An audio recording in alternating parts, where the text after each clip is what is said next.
Okay.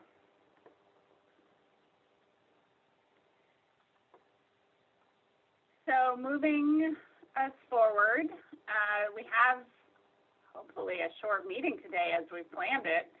I think just to quickly, our first step is to approve the agenda. So today we're going to start with the member spotlight, I think, if I'm right with Eris.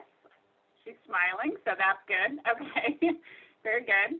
And then talk a little bit about the pathway forward, thinking about our delivery plan for the guiding principles, how we are sharing those, how we're moving those forward, how we might be collecting feedback and inputs on those, right, how people's reactions to it. And I'm delightfully distracted by everyone's gratitudes that are popping up in my chat box. So I take a moment for that.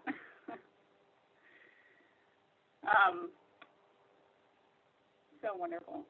And then also as part of that delivery plan moving forward, Kai put together a really great draft of a scoring rubric. So I think we were going to look at that today, and we shared that in advance. People may not have had a chance to look at it yet, so we can look at it today. I think that's part of that goal. And then to just kind of briefly think about our future meeting schedule. We'll pause for public comment. We'll come back at the end of the meeting, do some updates, people who are participating in other subcommittees, steering committees, full council, all the other meetings that we're attending. It's helpful to reconnect and hear what's happening in those. Jane may have some additional updates for us. And then I think there's an update from our public engagement consultants, some folks maybe that met with them earlier this week. So that's our agenda. Any other additions or questions or concerns about that before we move forward? Great, and David actually posted it in the chat box. Thank you, David. Okay, so hearing none, I'm going to move us forward. We actually can't approve minutes. We are, I think, still working out our kinks in the systems around minutes, and I don't think they didn't get publicly posted. So we'll just approve those minutes next time we meet, and which isn't the biggest deal. We did post the recording of the meeting, but those will be coming your way. So sorry about that. So with that, I think I'm going to invite Eris to just share a little bit more about herself, professionally, personally, or whatever you want to be sharing that you're bringing to this group. Thank you for taking time to share, Eris. Yeah, hi everybody. I'm Eris. Yeah, I grew up in Vermont. My family is from kind of all over, but we made our way to Vermont. For those of you that don't know, Beverly is my grandmother, and so I grew up with her on a piece of land called Kunsikea, Tamakoche, and it's in Huntington.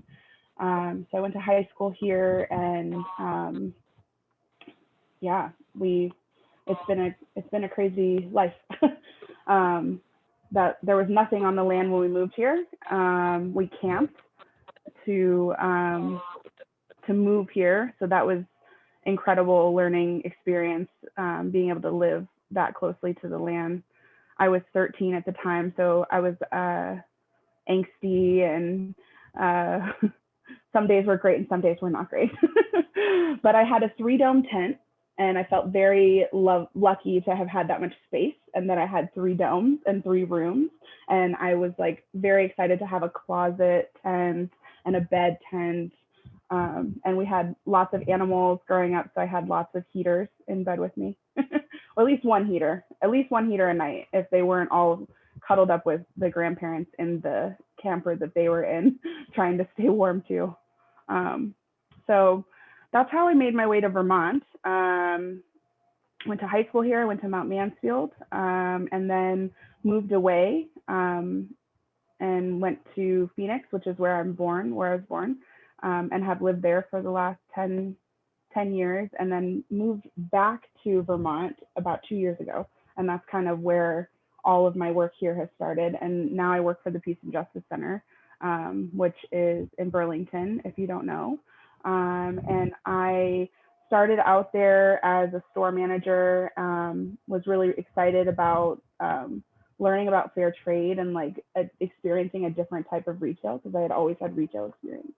And so that kind of, on top of my grandmother's already activist life that I had been exposed to and all the many things that she had been into and working on and pioneering, it kind of reactivated me in thinking more about my community. And like the last 2 years clearly have been impactful to how I see my environment as an Indigenous woman and what I want to do and how I can do something different and be a part of change. So growing up has been really nice. And so, yeah, I've been working with the Peace and Justice Center. We're in the middle of this huge transition. So we are having a new executive director. We have a new program manager. We're going to look for a new finance person. Like there's all these changes that are happening to further move forward the work of the organization and to change its direction in the slightest of ways to make it more accessible to folks of color, especially. That's one thing. The history of the PJC is predominantly white. And so, over the last, I would say probably 7-8 years, they've really been working, this is before me, they've really been working to try to change that. And so that's what I'm now a part of, is working to make that change happen. So it's been a lot of like internal structural work for us. We've re-examined all of our policies and procedures to make them more based in humanity and less in oppressive systems. So yeah, the PJC has been kind of up and down and all over the place, but it's been really beautiful growth. Like it's been, every time something new comes along and happens that makes it feel like it might be crazy, there's always like a better blossom that comes. Like it's like this stalk is there and like these blossoms are coming off, and I just feel really excited to be able to be a part of that right now. And so yeah, and I am really lucky too that they are being so flexible, because right now I'm in Arizona and I'm actually planning on moving back to Arizona. And so that, and they still want me to work with them. And I think that really is, it means a lot to me that I get to have some sort of impact in Vermont, which has a huge part of my life and a huge part of my heart. That's where my grandparents are. That's where the land that holds our family and our community is. So I always and forever will have connections to Huntington and to Vermont in general. But so that's kind of why I'm here. I'm invested in a place that I know I'm going to come back to eventually. So yeah, I'm pretty simple. I don't have much experience in climate justice, and so I'm learning a lot. I have a lot of lived experience, I guess, that I'm learning about. So that's why I'm here. Thanks, Eris. I mean, I'm not sure that simple would be the word I would describe that. It sounds like a very rich experience that you're drawing from. I guess simple in the terms of it was what it needed to be, like in its simplicity of living the way that my grandparents, had us live. And like, we had no running water and we had no electricity, and we, for part of my language, we freaking made it work. Like the three of us, the three women on that land made that land come alive, and we continued to care for it. My grandmother has a beautiful garden, and there's space there for community to come, and so I'm excited. I'm excited. Yeah. Wonderful. Thank you. Thanks for having me. Opening up that way in your story. Do people have questions for Eris?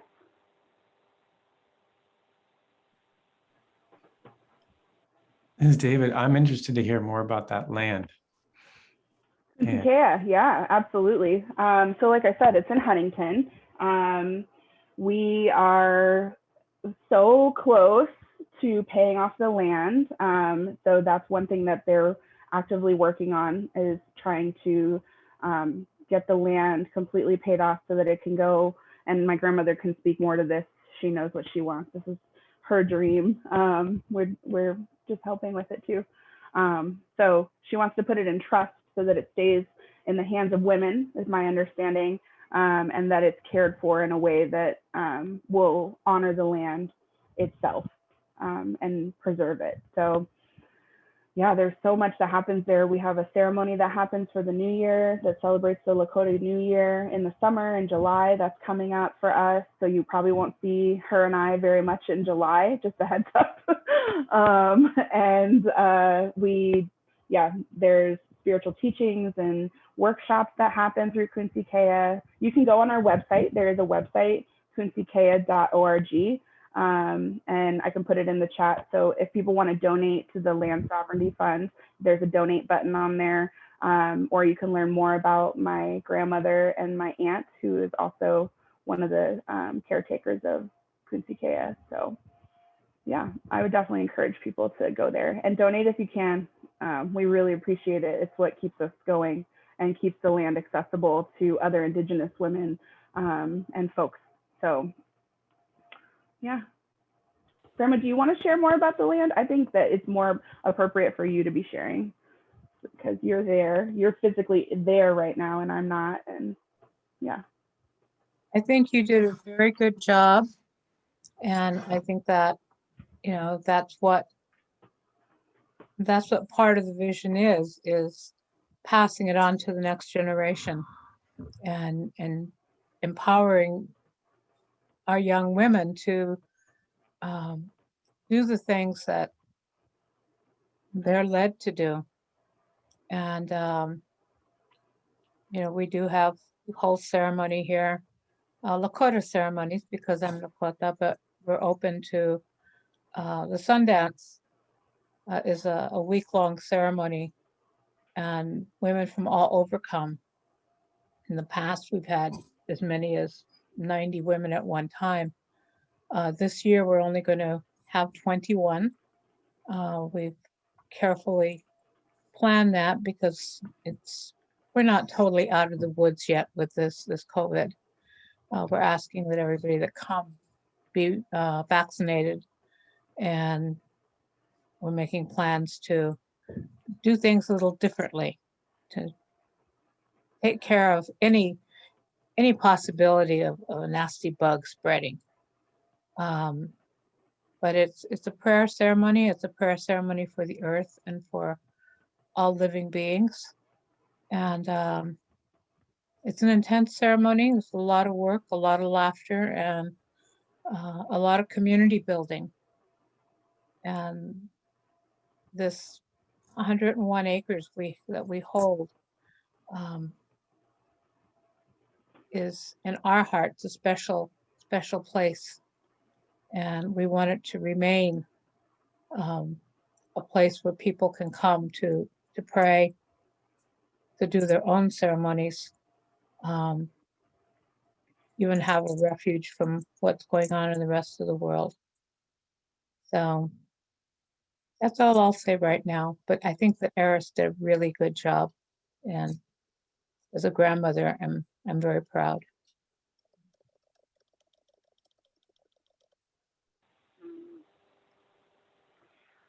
I'm going to read a few messages from the chat box just for accessibility reasons, but just to say, Abby, sorry she missed your community share because she joined us late. Just a statement about how grandparents are so impactful and important in shaping our lives. What a true statement there. Folks really liked your blossom metaphor, Eris. I like that as well. And Sue just mentions that she actually met you way back when she was a representative for Huntington. I was really grateful for that. So let's see, any other questions for Eris before we're moving on? Great. Thank you again. That was a wonderful way to ground us today. Eris is having some speaker issues now, but hopefully able to rejoin us. Okay, great. I'm going to keep our agenda going. So I think we're going to shift now to talking a little bit about our pathway forward and thinking about the delivery plan for the guiding principles. And this is where I'm coming in after your meeting last week, and we have shared, the co-chairs wrapped up some final changes based on the meeting last week and the feedback, and then we put it in this PDF and shared it. So before I jump into the delivery plan on that, I think, Kashka, I saw that you had something specific about that you wanted to share, and maybe any other sort of general comments. Yeah, go ahead, Kashka. I'm going to turn off my video because otherwise I think it's just too much for my connection. So I was just reading through it, and if you could look at number 3, Vermont's impacted communities, if anyone can look at that part. Thanks, Sarah. Go all the way down. Not sure what page.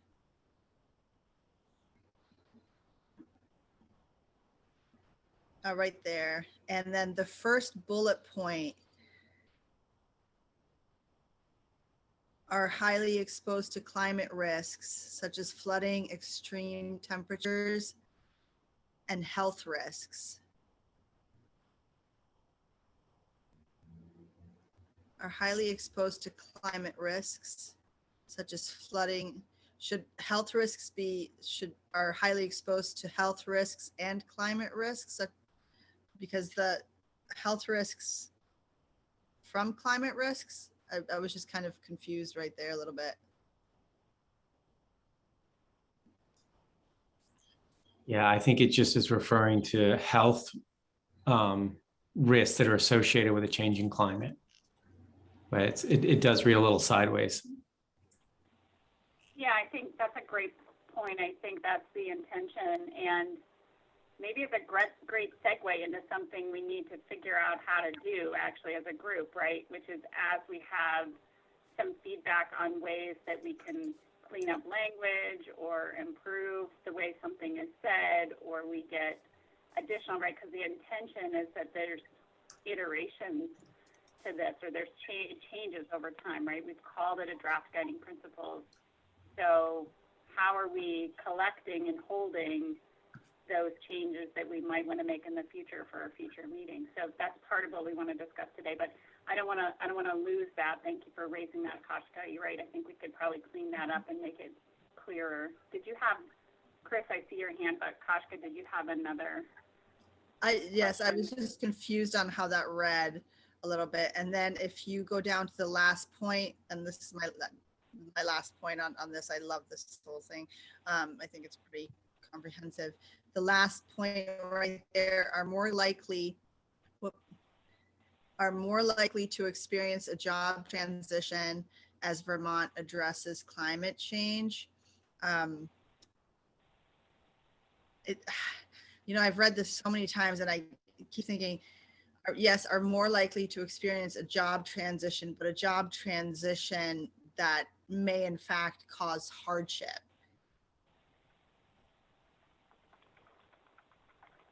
Mm-hmm. Especially in the short term.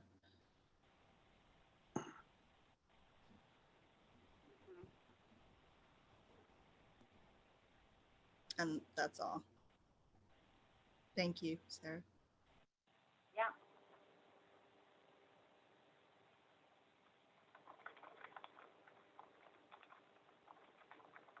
I'll just try and capture some of these until we figure out how we're going to create a better way to capture them.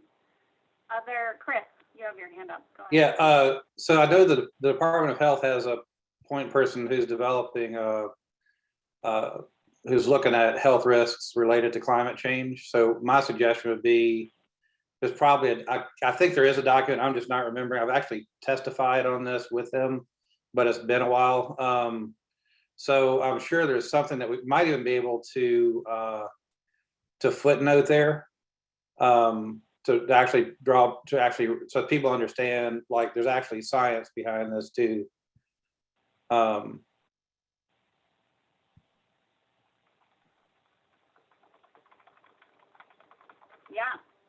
thank you. That's a great point. And we have this whole section, resources, I think, where we intend to add things like that. So I'll just tag it in there. I think that's a great point, Chris. Okay, other kind of just general comments or thoughts? Okay.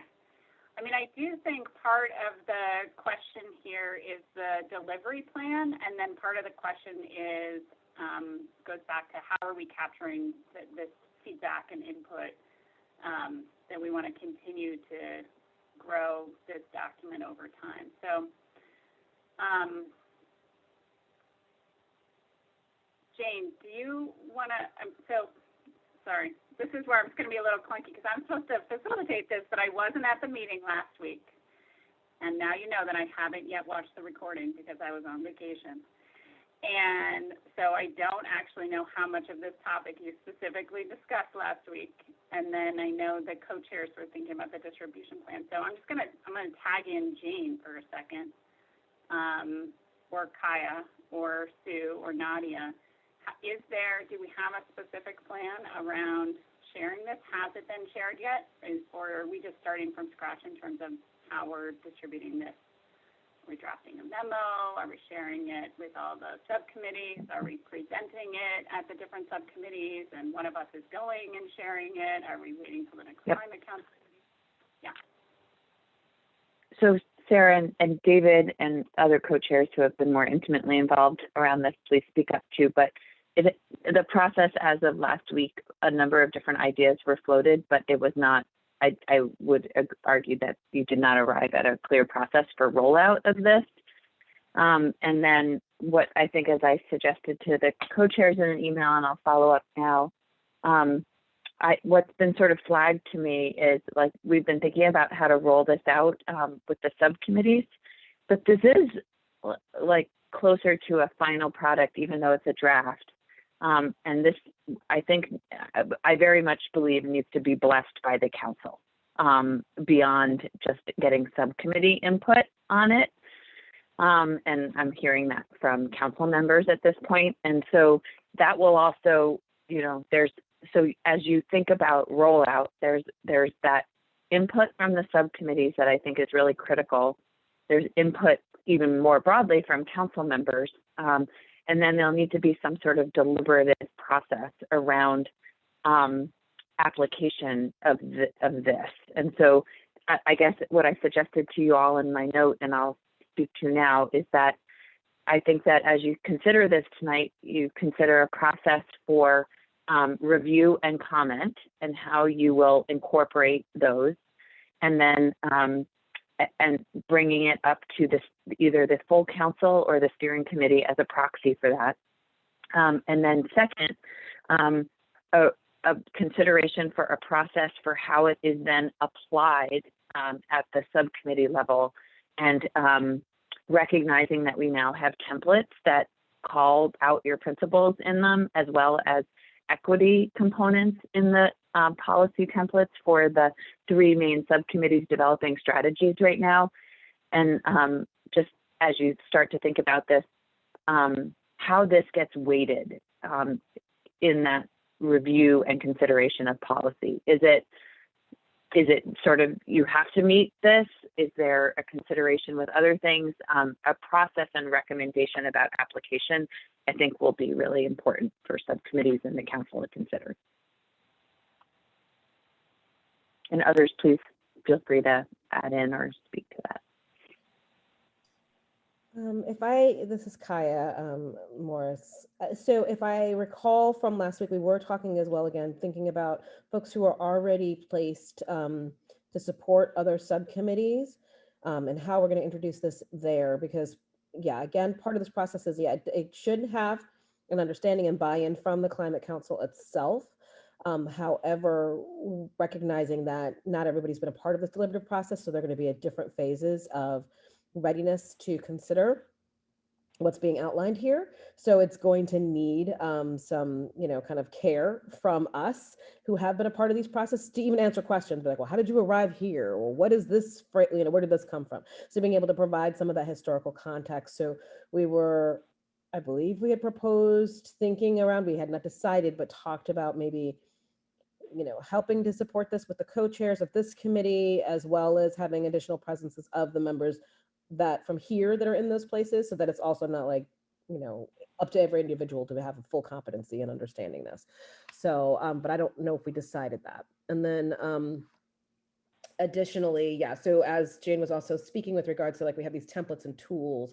These are meant to be self-reflective things for individuals that are potentially looking at this themselves. So myself as a member of a subcommittee, and I'm looking at a proposal, what are kind of my feelings on this, so that I can bring that into the deliberations to determine what recommendations are going to come forth with in the end. So that's just, I think, the only other pieces that I can really add at this point. Jane, can I ask a clarifying question before we move on to this? Thank you, Kyle, to discuss that. You were saying that so these are draft guiding principles, because we see that they will change over time. Is your suggestion that people are desiring that the draft guiding principles themselves be blessed by the council or the steering committee, or that that's different than sort of presenting them and getting commitment and buy-in, versus, to me, it's very different than to say we're moving forward with these if and when the full climate council votes and approves them as the draft guiding principles. Those, to me, feel like different things. And so I just want to clarify, what you're hearing as feedback and what the proposal is. I think, let me think about this a little bit. I think that I appreciate that these are draft, and I appreciate that there are going to be changes over time, but they're going to start being used as in application really soon, right? And they're going to inform how we direct and tell the story around our strategies for this summer. So thinking about their application in particular, after you've adopted and received the feedback from the council and subcommittees, I think is really where the council weighs in, right, on the application of how they're used and how they're weighted with respect to other considerations as policies are developed. If that makes sense. And I'll just say that I'm hearing substantive feedback. So that's why I wanted to raise this, because like the feedback that just Kashka brought up, like wordsmithing, that's the process that feels clear on how to fix and think about, but just thinking about how the subcommittee is going to respond to substantive feedback from council members is a question in my mind, because it's out there and it's going to come, I think. Yeah, I think how we understand decision-making over time will maybe influence a little bit of how we think about the delivery of this as well. And so I think that's what I'm trying to get some clarity on. David, on this issue of decision-making, I recall there being a clear discussion at the Climate Council about decision-making. So can you, that I don't know is, I don't remember the details necessarily, or certainly not accurately, and I don't believe we've all talked about it at this forum. So I wonder if you could reflect back what that is, because I think that has been discussed / decided by the Climate Council. Sure. There's not a lot of decisions per se on substance that are happening now at the council level and won't happen until the fall, really. And what the council has done is empowered subcommittees to go off and come up with recommendations. And you, as Just Transitions, are empowered to come up with this guidance around how to put this equity and justice lens into the process. You wisely are saying, we'd love to get your feedback on what we've come up with, because it's draft and we think there's good inputs. And so this is a process of getting people's feedback on this as a tool and a lens, and then you all can react to that and suggest changes to it as a tool and a lens.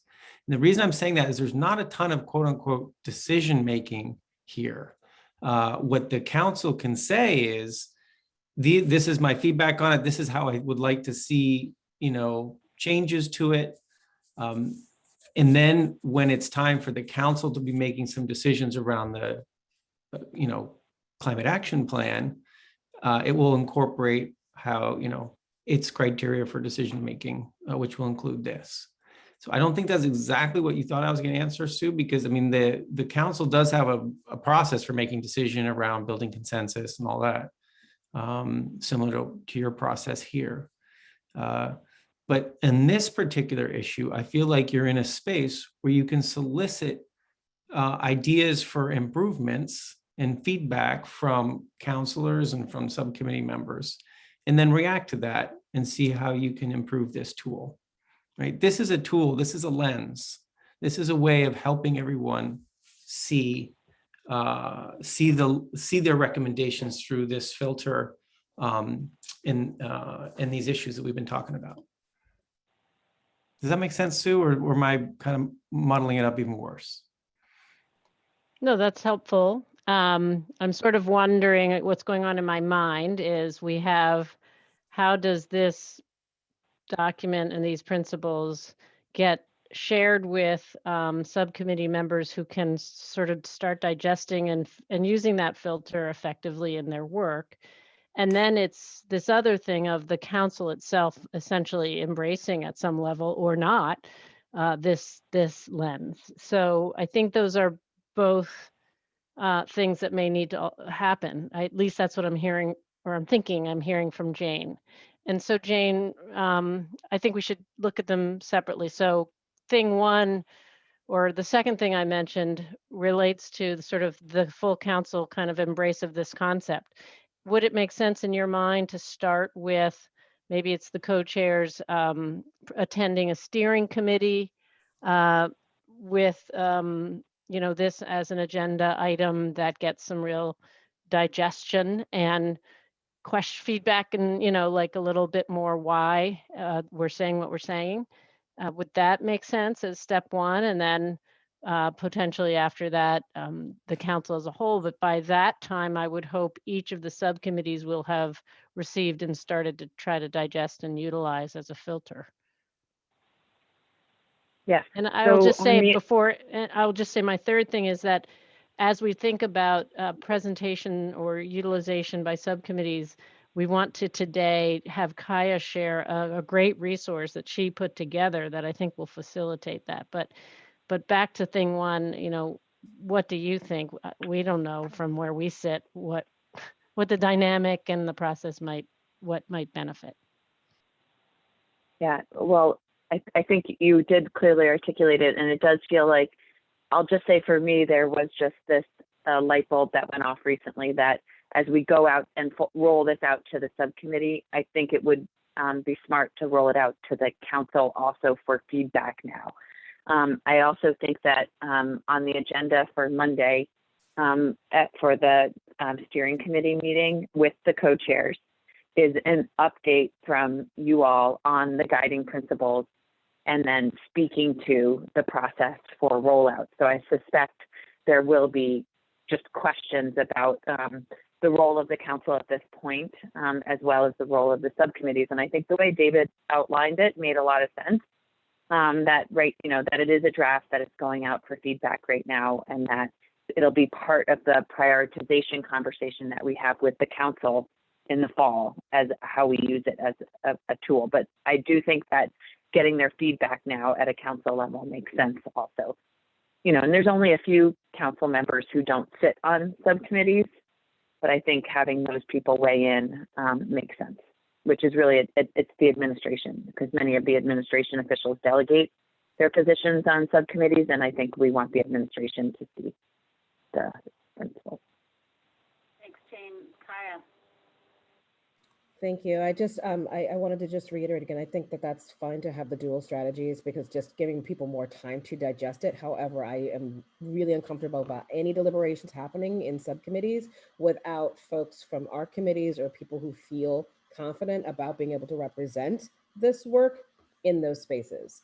So that's just something I wanted to just continue to nudge on, just to, it'll help significantly, I think, in answering really important questions that could further stall our potential implementation of any of this work. Every subcommittee is ready for you guys to come. They're all asking for you to be on agendas next week, so because they want you there for it too. So. They don't know what they're asking. Thanks, Beverly. So I think, great. I think that provides some clarity for me. Are people feeling more clear about where we're at right now? Where we're at right now is these are draft principles that we're going to push out and support and explain and create a process for feedback and input. At the same time, we're going to work on a strategy around deepening commitment on the Climate Council as a whole. I mean, those are not totally separate strategies, but deepening commitment, right? So that at the point in time where there is a decision around prioritization of recommendations and sort of making these final principles and adopting them, that we've iterated to the point where we're all in. But there will be changes to these. We have to remember. So that's what I'm hearing right now. We're not at that sort of decision-making point. We're at the point where we're just pushing them out. Chris. So, Sue, are you presenting this Monday at the steering committee meeting with the co-chairs, or is Jane doing that?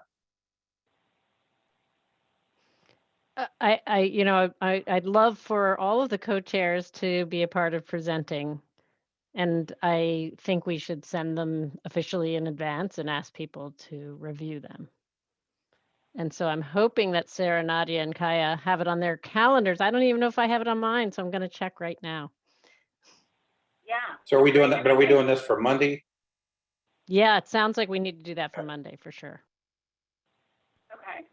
And also, I want to invite, like, it doesn't just have to be co-chairs, right? If other people want to join in some of those conversations, I think that's equally as powerful and wonderful, and I would embrace that.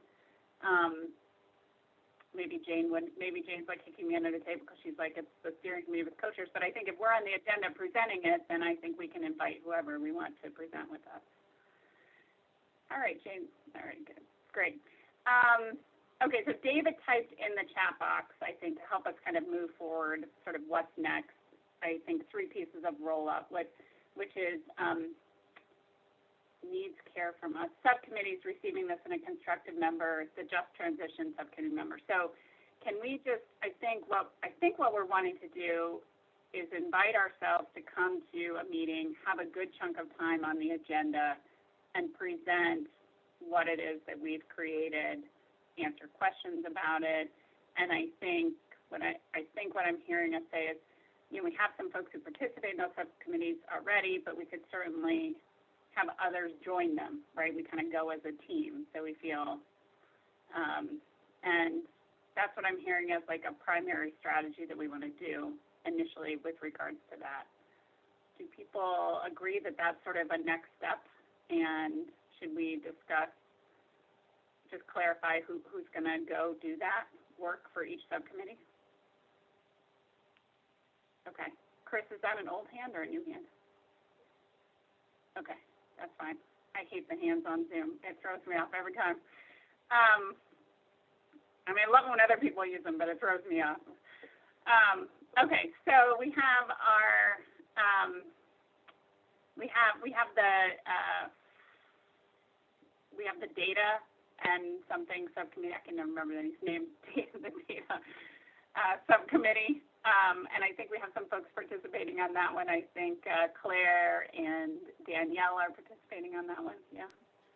Yeah, I will just say though that I'm not able to make that meeting anymore because it's at 1 o'clock. So I can only make meetings in the afternoon. So I won't be able to present in a regular science and data meeting. Okay. All right, so do we have a couple folks who might be willing to team up and pull together? Wait, I'm seeing in the chat box now a suggestion around a video. I should have. That came up at the end of your meeting last week as like one suggestion around like you like coordinating a presentation and videoing it and then sharing it that way for liaisons to carry it forward, but that wasn't decided upon as a definite approach.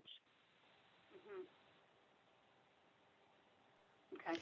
I actually think that's worth considering because I think it's intimidating to try to figure out how to present this thing. And something that is a little bit more staged and rehearsed essentially would probably be a really good way of helping to walk people through it. I, of course, think that Kaya and her powerful voice might be a very good person to lead such a thing, but I'm not going to suggest anything without her consent.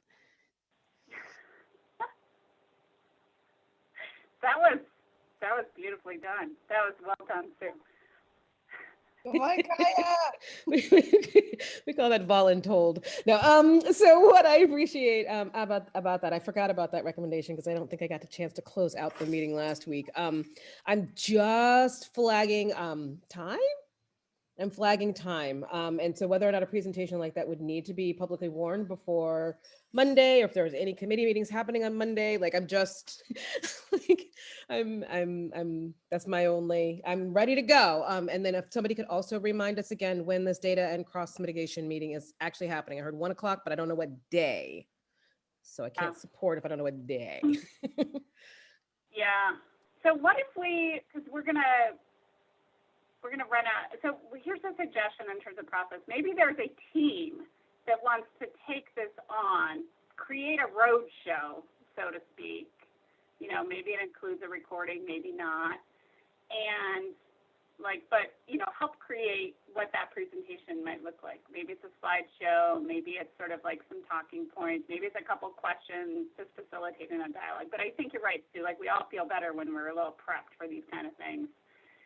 And then that can be in support of include attending some of these meetings with whoever also sits on the meeting, or not, depending on schedule. But if we have a team that kind of takes that on, does that feel like a good strategy? And that group can kind of look at the schedule and figure out and who might be willing to kind of take that on.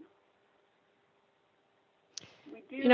I guess I thought that the idea of a sort of canned video was that then we don't have to have, a set team going to all these things, but you have a video plus a person to be there to answer kind of questions. Is that what you were saying? Because I think that it's unrealistic for any one of us to go to all these different meetings. At least that would be my perspective. And maybe it's sort of prepping for the Monday steering committee meeting. And if it's recorded, and if it goes well, there's our little presentation done.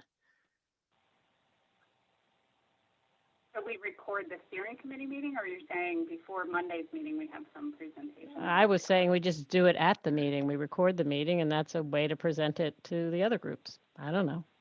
Anyway. It could certainly be an interim tool, yeah. Recording a tool, but we may want to do something. Oh, I'm sorry. No, sorry, Chris, I thought you were done. Go ahead. But we may still want to do something more polished, I think, especially for like the general public, for outreach, that kind of thing. I think for council use, that's probably a really good idea, Sue, but for the longer run, because we're going to be introducing a lot of concepts with this that people may not be familiar with. Nadia, go ahead. I was just going to suggest, kind of in line with what we're talking about, potentially a workshop that we invite all subcommittees to attend, and we record that and distribute it to others as needed. And it would also provide representatives of our subcommittee with the talking points, if you will, on how best to address some of the challenging questions they might get in these more substantive discussions within the subcommittees. That sounds brilliant. Claire. Oh, sorry, James, this is that. Claire, go ahead. Oh, no, I was just voicing support. And also personally, I was going to say, as a staff member, not a subcommittee member, I would feel uncomfortable presenting these without sort of a subcommittee member present. So I would support something like that. Great, thank you. And clearly I'm bad with the hands because that was applauding hands. Sorry about that. Jane? I was just going to say that I don't think your time on Monday will be meaningful enough to like put too much investment in and have that be your presentation that you record, because the steering committee is only an hour and a half long and it's short. I just want to second, I actually love what Nadia just suggested, having a workshop and inviting all the subcommittee members to join, and ensuring subcommittee co-chairs can be there at least, but having all members present so you can facilitate that one meeting seems really like a great idea. Seeing lots of thumbs up, applause, heads nodding. So that sounds like our one of our primary strategies on delivery is we're going to organize a workshop, invite people to it, and record that and use that as sort of a fundamental approach to support moving it forward. And okay, so is there a team, a small group that maybe wants to take on planning around that, or being a part of the presentation team? Kaya? Yeah. It could be next Thursday.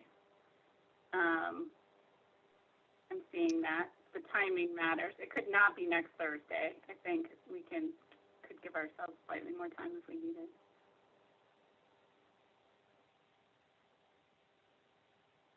Anyone else besides Kaya? Abby? I'm happy to help, and I think I like the idea of doing it at one of our meetings. I'm just feeling like we've worked really hard and we deserve a break. And so maybe that's just me, but I especially like the idea of people joining us so that we're not having to run around all these other meetings, which I can't possibly imagine doing. Okay. So it could not be next Thursday, it could be the week after. We could give ourselves sort of two. I'm trying to read body language on Zoom. What a terrible thing to try to do. What do people think about 2 weeks from today being a goal? Okay. Great. Jane? I think 2 weeks seems really reasonable. I also think that you should, like, they almost could spend that much time with your document so that they're coming to that presentation having really read it and thought about it for some time. That way, and maybe if you just sent it out sooner with a couple of thought-provoking questions for people to think about for that to bring to the workshop, would make a lot of sense. And then it buys you some time, some space from it, but also lets people have it to think about. Great, thanks, Jane. And so we could send it out with sort of a cover memo, some questions, the date and time for a workshop, how to join us. We'll record it. That sounds like a great plan if others agree. And that cover memo, I think, could also kind of outline this question, right, which is like, these aren't final. Here's what we mean when it's not final. We really do want input, reactions, thoughts, feedback. Okay, so part of this other question then is we need to think about how we're collecting that other thoughts, input, feedback over time. And maybe we don't have to come up with a final strategy, like how are we going to hold that information so that when we bring it back to our group, we can continue to incorporate it and reflect and respond. How many more verbs could I throw at that? But so I think what's the easiest way to do that? Is it about having a general email? Is it about, what I'm looking maybe at David and Jane or others just in terms of process, like what is the best way to sort of say we want that feedback, but please don't email everyone. Maybe we want them to email everyone on our subcommittee. I'm guessing we don't all want every single email. Yeah, Well, we also have the public process constraints, right? But how about we come up with a plan and then test it Monday at the co-chairs meeting with the steering committee, see if that plan works. Maybe we can make a Google form. No, wait, we can't do that. Hang on a second. I keep suggesting things that are not allowed. We'll make a designated person to receive that feedback and collate it, that kind of stuff. Okay. Okay, that sounds, Perhaps one of our staff members would be willing to play that role of collating input that comes in. okay. I think the plan is coming together. So we're gonna do this memo, we're gonna send out the draft. The co-chairs are gonna present at Monday's steering committee meeting. We're gonna invite people to a meeting in 2 weeks. We need some folks to do a little planning around that. You don't have to decide in this moment how much you wanna be involved in that, but I think, wouldn't it be cool if we were all involved? It was just like 12 people presenting it, like taking turns. Sorry, I'm getting like excited about like how that could be presented in a kind of a beautiful way. But we can do some more thinking on that. Any other kind of final thoughts about process and delivery? Okay, can we look quickly feels like not enough time, but can we look at the piece that Kaya shared just briefly today, and folks can maybe do some initial reactions and thoughts and feedback? Let's see if I can figure out how to. What are you referring to, Sarah? I can share my screen if you want me to, Sarah. I'm referring to the rubric David's going to share.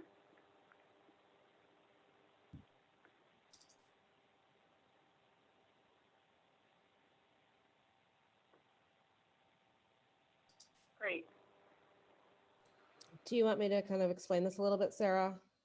Yeah, awesome. Okay. Yeah. Okay. So what I tried to do within this was creating, again, this is not necessarily, it can be, it's up to the committee, I suppose, if this becomes a tool that's useful to make it a forward-facing document. But I've used rubrics like this when going through and determining applications for people that apply for programs and such, to give a way to align kind of the guiding principles and the values of what it is that you're seeking to kind of as a litmus test to say, how close are we to what we're hoping to achieve with this work, or how much more do we need to do? And so what you'll see here are pulling straight from the guiding principles with a little bit of wordsmithing, but not a whole lot of changes to give, again, so myself as Kaya, if I'm going through and I'm looking at a particular recommendation, electric bicycles in every city by, every town in every city by 2025 or whatever, I can go through and say, okay, this is the proposal. How is this supporting the needs of frontline most impacted communities? Did we determine who are the frontline and most impacted communities that this is seeking to help support? Have we even talked about that yet? Does it reflect an understanding of the inequities around the issues for frontline or most impacted communities? So these are some different ways of thinking about it. And it's not meant to say a yes or a no. It could be, again, a barometer to say we can go a little bit further, or perhaps this solution does not provide a resolution for some of the issues that are needed. So we do this and something else, if that makes sense. So this is just meant to give people a place to start to think it through. So when they come back into the deliberations, they can say, I do feel like I've seen these aspects within the proposal that we're considering. And so I feel comfortable moving forward. So that's that. I'm not looking at the chat if people are asking questions about this that you might need to answer. Okay, that was a totally different piece. No, I'm sorry, that was something that I had started to, and then I pushed send while you were talking. Sorry, Kai, that to be. No problem, no problem. So so that's kind of what I did. So you'll see this, you'll see the categories are the same, and tried to outline it. And then if you could keep scrolling, I know there's multiple pages. Again, it gives you a place to give totals and to start to sort of scale to, again, responding to your kind of gut reactions to it. After the numeric scoring, because it's hard to do this, and this is still not perfect, but again, while we recognize that there's multiple impacted communities, trying to find a way to distill down, ensuring that as far as that we're thinking a little bit about what those categories of individuals or communities might be. Again, this is not comprehensive. This was my best to try to pull from the word cloud and other documents that we had, where folks are able to go through and look and see who are the groups that might be needed or are missing. Does this provide direct benefits? So when we say, oh, it's going to help all, it's not a rising tide lifts all boats. This is my gut feeling that I don't feel like it really does do much for formerly incarcerated individuals. And again, now you know that. This may never. You may not be able to find a way to make that work, but at least you're being like honest and transparent about what it does and does not do. I hope that makes sense. So again, there may be some categories that are missing from that, and we can continue to add to that. So, Chris, go ahead. oh, and then I'm sorry, and then at the very bottom are actually the narrative questions that I think that we put into the guiding principles, the literal verbiage of the questions that we asked to say, again, when you're putting together your presentation, this is what I think is the solution we should bring forth, a recommendation. Here are the questions that we'll want to address in some kind of a way. So that's just, it's meant to be a cheat sheet kind of thing. So sorry, thanks.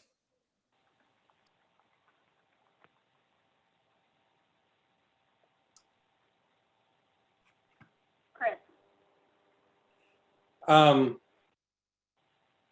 I'm looking, sorry, I'm operating, in theory, I'm taking the day off and I'm operating off of 2 different computers because I brought my work computer home. But anyway, I guess what I'm looking at so I was particularly looking at like the additional considerations. Are we assuming this does not apply only to Vermonters? That this applies to people, period? Say more. Is this with regards to, because there was a concern raised last week on making sure that our guiding principles spoke to the impacts beyond our borders, but the solutions, if that's kind of the T, there was thoughts around that. When I created this, it was not saying, so how does this impact Ohio? But it was saying, if in your proposals as you're going through, that you're going to speak to whether or not this impacts folks within Vermont. Yeah, I guess what I'm wondering is, to the extent, frankly, Vermont becomes a refuge, or, since we're tagged as quite one of the more habitable areas of the United States as climate change continues to have its effects. When we're talking about frontline communities, all these are certainly apply to people presently in Vermont. But I'm also wondering, does this apply to thoughts on people migrating to Vermont?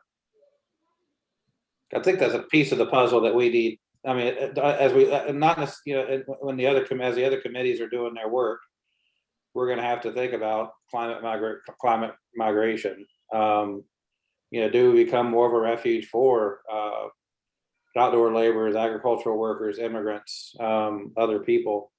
When part of what made me think about it, we had a big conversation today about we were reached out to by the Ethiopian community develop.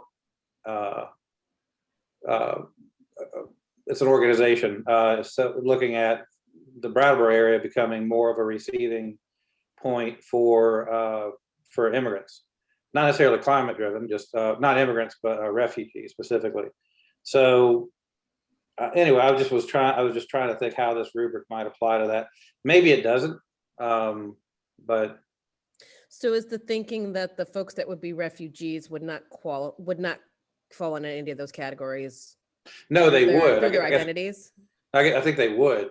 I mean, that's what I'm saying is as we're developing policies, are we developing these policies and the additional considerations all primarily for Vermonters, or are we thinking more broadly? I'm not talking about applying it in Ohio or that kind of thing, but as we think through, just as we, and maybe it's not germane. I was thinking back to what we were discussing last week about taking into account people not necessarily in the state right now. Mm-hmm. A lot of conversations we've been having down here in the southeastern corner about people who are already coming in. The conversation we had this morning down here about refugees and others, and I was just thinking about how does this apply to people not here now, but who might be here? And I know we've also talked about like intergenerational responsibility. This may be making no sense. I'm not trying to cloud the water. I'm just, I'm just trying to think ahead. Chris, thanks. I think trying to connect the dots between what we've discussed as principles and then how it gets fed into this tool, that's something we should all be kind of playing with. Thank you. Sue, I saw your hand. You went up first. Yeah, I was going to just say, I think the thoughts that you've just shared are important for us to contemplate. And I feel like right now, what I'd like us to do is not broaden at this moment our document, but make sure we're keeping it in. But I think you are raising hugely important points. What I would like to say is if there is a point there that needs to be added to Kaya's document, which, by the way, when we did our last iteration, the we being the co-chairs with David, we did add into this current document, this last document, the concept of beyond our borders. So it isn't not germane, but if it rises to the surface of adding a question right now to the document that Kaya is presenting, what we'd love to do today is bless this document as something that could go out with our guiding principles as an approach that we present both to the steering committee and to in our group gathering, our workshop in 2 weeks. And, I don't want to suggest, Chris, that that's not an important thing for us to be actually thinking about, and maybe it should be coming in, or maybe it can evolve over time. Great. So that's the question on the table. Is the goal of this document was to kind of just reflect our existing sort of principles and kind of give create a tool then to make it more concrete and sort of evaluation of principles. And so thank you, Sue. The question on the table is are we ready to send this out with our draft principles to say here's a possible approach, here's a possible tool. Kelly. So with that, I love this, by the way, Kaya. This is really cool. I think it's going to be very useful. On the list of impacted communities towards the end there, I was wondering. So like, yeah, you got a lot of them, and I want to make sure that we're not missing any that are going to be really important, but also that it's not super unwieldy. So there's like a fine line to walk where the list gets so long it's useless, but we also don't want people to be like, well, why do we have, youth who just graduated from foster care, but not small business owners? And I have to, that's my official role on the council. So I have to keep coming back to small business owners. But I don't know if there are any that really need to be in there that are missing. And the word cloud, I noticed also people who are homeless, there's a few, and I wanted to say, do we need to add any? Can we make it really succinct without making it unwieldy and without making people feel left out? So open question. I don't know the answer. Yeah, thanks, Kelly. I think that's a point, and we've gotten specific feedback in our work around rural and low income and calling out those other, yeah.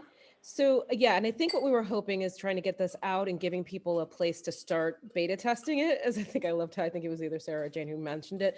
Because of that fact, like that was not, when I first brought this concept to the co-chairs, that section wasn't there, but I was like, but I would still want to somehow, like for my own, feeling okay about this, say, did I even ask that question? And so I didn't know where to place it. And again, that's why it's not comprehensive, because we don't have a shopping list, so I'm sort of like trying to pull in. So it may not work here, but there's got to be some place that we at least reflect back on that word cloud. We reflect back somewhere on who is not being mentioned in this, who would not naturally fall into consideration. So I would imagine that small businesses, I would imagine that fossil fuels, I would imagine that there's a bunch of places that are not going to have, we have no choice but to put them in the conversation, right? Like those are folks that come hard with lobbying groups. They are not going to be left out. But would kids coming out of foster care who need employment, who are also just as precarious as folks coming out of incarceration, who are also dealing with potential houselessness, all of those things, right? So like, that's again, like, that doesn't have to go in there. And so I want to see how people feel, and they may feel like it's just too much. So I'm not like, this is it, or my feelings are hurt. Trying to beta test it and see if it makes sense and helps people with deepening their thinking. What if you left a few blank spaces in the bottom of that list? I People- just think don't even have the list. Have people go back to our document, because our document shares a lot more than words or lists. It has a word cloud, but it explains. So, because you're always going to be leaving someone out. Sorry for interrupting. Thanks, Sue. Others want to weigh in on that? Eris, yeah. So will we be using this rubric when someone's physically presenting to us in real time? Like we'll be able to ask questions using this as a guide? Or are we like looking at them privately? We won't get to ask questions. Like, how does that work? I think the process is a little bit still undefined. Okay. But I think at this point, it would probably not, it might not include us as a subcommittee reviewing, like them having filled out a tool, us reviewing it, having a conversation with them. It's more like a self-assessment kind of tool. And then at some point, something will be incorporated into the Climate Council the way that they make decisions and their prioritization, but we're not quite there yet, right? That's sort of the later in the summer piece. So I think at this point in time, anybody correct me if I'm wrong, I think it's probably more like a self-assessment kind of tool. So then my suggestion would be to leave those boxes there, but leave them blank for them to fill in, and put that word cloud at the top of the document. Like, I think someone suggested that, and have them identify who the frontline people are, and so that you can see like where they're thinking, you know, like, and who they're including in their thought process, and then that gives us a chance to say, like, have you considered this, or please refer back to the document for folks who you haven't seemed to consider. That's what I would approach it that way. Thanks. Kashka. So I think I'm actually going to advocate for having the list there. Can you guys hear me, by the way? Sorry. Okay, excellent. Sorry. Just having the list there, having the list makes you actually think more of perhaps what you might be missing.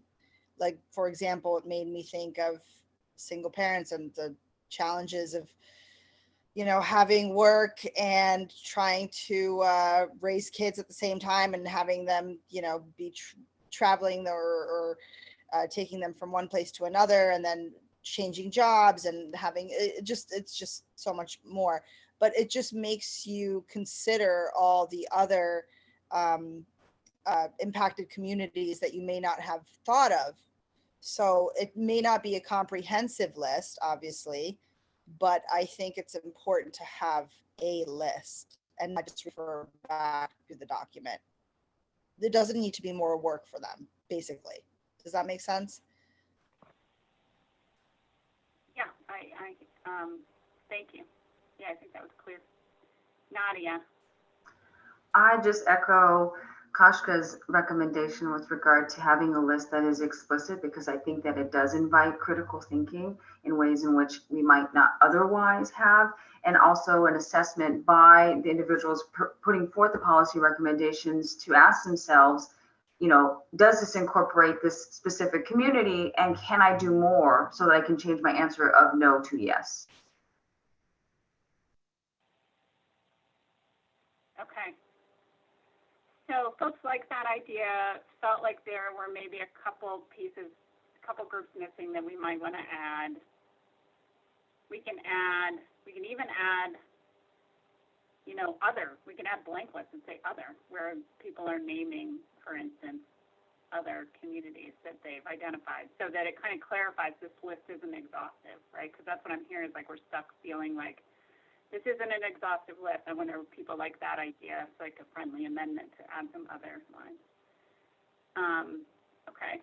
And then generally, are folks feeling like this can be ready to go as a beta test possible tool approach. Okay. I'm not seeing any heads nod no, so that's, I'm going to go with that.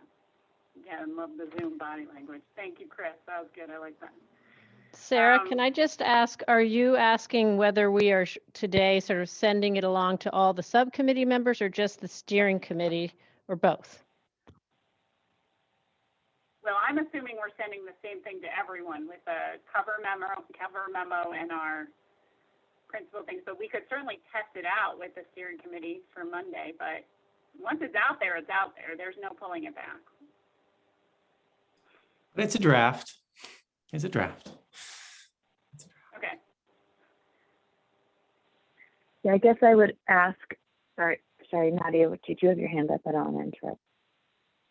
Okay.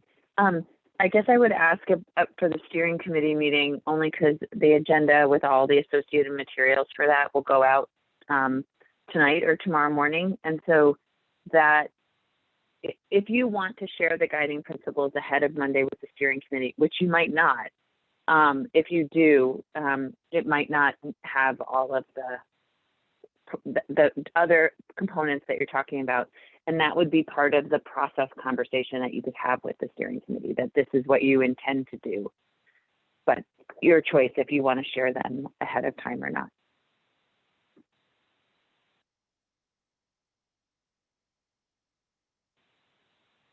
I do really think actually that the conversation on Monday with the steering committee shouldn't be about getting feedback on the guiding principles. It should really be about feedback on your process for rollout anyway. So you might not want to share them ahead of time, or it might not be necessary, but I'd welcome others' comments on that. I kind of like that idea. Yeah, I don't think it's realistic to think we'll have a cover memo done by tomorrow morning, so. Okay. So we'll do something for the steering committee, and then after the steering committee, we'll hopefully they'll embrace our idea, and then we'll present it to the other subcommittees. That works for me. I think that might be a good process. Great. I'm terrible at time and the agenda here today, so I'm gonna keep going because I'm already like so far behind. And it's time to pause for public comment, and we do have some members of the public on our call today, so I apologize for my lack of timeliness, but if folks want, please do.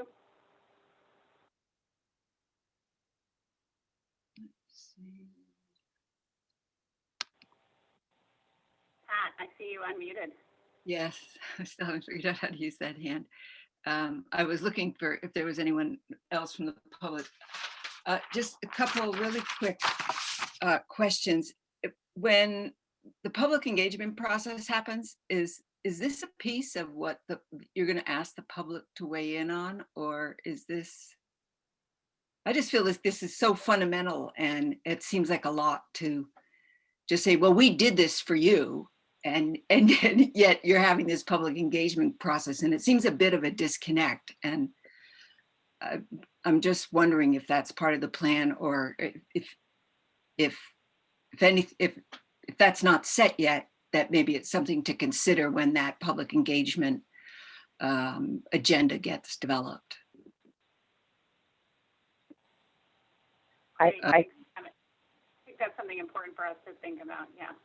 I think it's a very important comment, Pat. I just want to say, and even Claire and I were talking about this just yesterday and thinking about the coordinated approach to how we consider equity and these principles as we think about public engagement, not only for the climate action plan, but this is also a component for the comprehensive energy plan. And so we were starting to think about that yesterday, and I think that it should very much be part of our engagement that we do this summer, and how we incorporate that will be a role for this subcommittee to think about. And I don't understand who is to the steering committee. Maybe at some point the whole council, I heard the words, get blessed the whole council. And what if they don't like it? What if they say, we got the vote, we want to hack and slash this and change it. And so worst case scenario, what what happens then? I mean, these are process questions, and that's what so much of this is about. And I understand you might not have an answer, but it strikes me as something that needs to be prepared for, that if there's hard pushback on some of this, which I think is possible. So just for what it's worth. Thank you. I'm done. Thanks, Pat. I think we're grappling with what that process looks like. Building champions and commitment as we go. Anyone else? Okay. And I think our final agenda item today was to just do a check-in. Oh my gosh, I skipped meeting schedule. So I think there was a suggestion. That's easy, yeah, hopefully. I don't know, David. I think there was a suggestion that we go to every other week. We just planned that 2 weeks from today will be our workshop. And I think I saw a suggestion from you, Kelly, specifically that we try to do every other week when the cross-sector mitigation subcommittee is not meeting, so that those of you on that subcommittee don't have 2 subcommittee meetings in one day. And so do folks feel like every other week it could work for us? And I think then the question is, do we want to meet next week, or do we want to then, our next actual meeting outside of the workshop would be 4 weeks from today? Zoom interpreted a thumbs up. The latter. And this is Kelly. I interpret that to mean the latter. All right. Can I suggest as well, Sarah, that 2 weeks from now, you could do an hour with everybody, and then you could do a half hour, an hour of additional business, for instance, working around the public engagement plan and some other things that need some help. So you don't need to postpone for 4 weeks any kind of other action. You could do an hour with everybody, present your document in the principles, and then do another piece. That's brilliant. I see some thumbs up, heads nodding. I don't hear any no's. Okay. And does that make sense then, Kelly? Does that line up with the every other week with the cross-sector mitigation? Okay, great. So we're good. Great, that was fast. Okay. So then the final agenda item, and we're over time. And so I guess I would say, I think the intention, although I think we hit on a lot of the things that Jane maybe wanted to bring to our group, but there have been some folks attending other subcommittee meetings, and I think there was some important updates from the public engagement piece. So I don't want to skip that piece. And maybe if folks are willing to just give a few extra minutes, was there an update around public engagement that we should be aware of?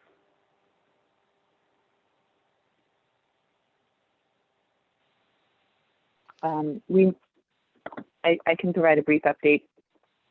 We are moving into implementation of the phase 1 public engagement component, which you'll remember is the audience analysis to inform the public engagement plan. And a group of us met last night with the consultants, Sue, Amanda, Kaya, looking at that final spreadsheet of partners that were identified to be considered for interviews and roundtables, and then thought about the best fit for prioritizing who should be in an interview pool versus who should be part of one of the roundtables. I had to leave that a little early, so if we came to consensus or finalized that, I haven't seen that from the consultants yet. But the goal is, as early as next Monday, is to start reaching out to folks to offer them the chance to interview. They want to do at least 15 interviews, which means they need to identify at least 20 folks, recognizing that not everybody will say yes to those interviews. And then the same thing around that is that while this is happening, they're thinking about the development of the public engagement plan, which will take us through the next 3 phases of engagement around testing the strategies and story around why we need this climate action plan this summer, and then the rollout of the draft climate action plan next fall, winter, as well as the other components. And I think that they are really thinking about what it means to have you guys all as a touch point with this subcommittee, and how that meaningful feedback from using and building off of your expertise. So I suspect thinking about that in a more constructed way or next meeting would actually be really timely, because they'll be in it with respect to the audience analysis component. Great, thanks, James. Any other additions to that? Okay. Sue. I just want to ask, because we have begun this list of stakeholders, and to Jane's point, we want them to get going. And I think they want our kind of blessing. There's a very long spreadsheet of possible. We've sort of synthesized some key groups, and I don't think we defined exactly who from each group, but I would love to get our blessing or your trust that when Kaya and when the co-chairs and Amanda, I think, was with us, are saying yes, go, that's okay with folks. I just don't want to leave a full blessing from all of us, but I'm worried that we're not getting going. And I think even if we evolve over time. So that's the only question I had, was getting a blessing so they can get going. So does the subcommittee feel empower the co-chairs and the group working with the engagement consultants to finalize that list? People feel okay about that? Okay. Amanda. I just popped in and looked at the Google sheet that Sarika had shared with us a few weeks ago, and the stakeholder interviews list is fully populated, but there aren't specific names for all of the 15 interview slots. I think we had synthesized yesterday, like, okay, these are the groups that we want to interview. So if folks want to go in and put names down and contact information for any of those stakeholder interview slots, I think you could email those to Sarika, since we can't all publicly be working on the same document. Great. Amanda, could you maybe share the link though, so people could see again, and then just a reminder that folks are meant to, is that the way to do that? And then so folks know what that list is, and then don't work in the document, send your feedback to Sarika or to Amanda, if that's please. Or to Amanda. Yeah, and Amanda, maybe add your and Sarika's email too. That's a good idea. So either Amanda or Sarika can receive those emails. Okay, Chris. And I know I just think about geographic inclusion on that list. I intentionally included Southeast and Southern Vermont folk, but just if folk could also look at that for geographic inclusion as well. Thank you. That's one of the reasons we haven't identified certain pieces that we know there are representatives from all over the state. So once we start populating, we're going to say, oh, the economic development director from Rutland, because we don't have anyone yet from Rutland. But I remember there was someone you had put on from your region that we, I think, have identified. But yes, we are thinking regional. Okay. Great. I'm thinking we want to wrap it up tonight, but maybe there are some critical updates from other subcommittees. Nobody's like, wait, Sarah, I have a critical update. Raise your hand. Okay. I think we want to wrap it up then. And we'll see folks in 2 weeks. And so if you want to, I will be working on the co-chairs, and others will be working on planning this workshop. So I would just say, if you want to be a part of planning that or presenting that, maybe just reach out to us so we know we want to pull you in to help us with that work. Okay, excellent. Have a great night, you guys. Night. Thank you, everybody. Night. Night. Thank you. Good night. Thank you, everybody. Thank you. Good night.